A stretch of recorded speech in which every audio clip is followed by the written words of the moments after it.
تاکسەمان پێمان بڵێ کە کۆمەڵگەی نێودەوڵەتی لەسەر بە جینۆسایدکردنی کوردانی ئێزەدی لە شنگال چه هەوڵێکی داوە تا ئێستا چه هەوڵێک گراوە لەلایەنەوانەوە؟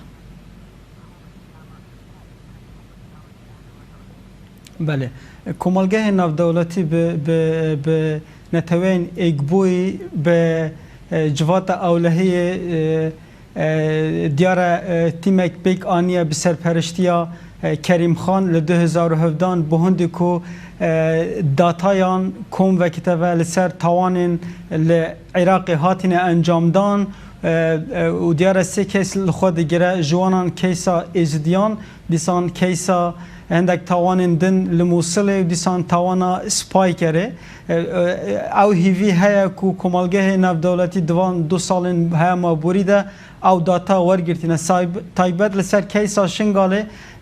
datayên baş wergirtîne kum ku jî kaverkirîne li xwe girtîne dîsan ew veqetiyayên rizgarbûyî dîtîne gotinê wan wergirtîne bi rengekî ku bijin serkirdeyên Daeş ku helgirên nasnameyên welatên cuda cuda ne bihêne naskirin li astên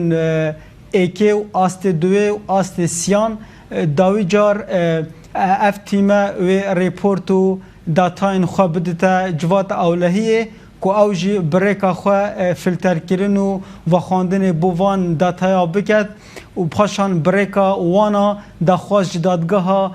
tawanên navdewletî ICC bihêkirin ew ku bi peymana Rome-Statyo hatiye pêkanîn ku bişêtin rola xwe bigire di tawankirin û dîsan endamên gropê terorîstê Daeş bihin dadgehkirin li jêr çarçovê yasa navdewletî û diyare jî hemî hîvî ew in ku tiştekî wesa bihêkirin eger ne em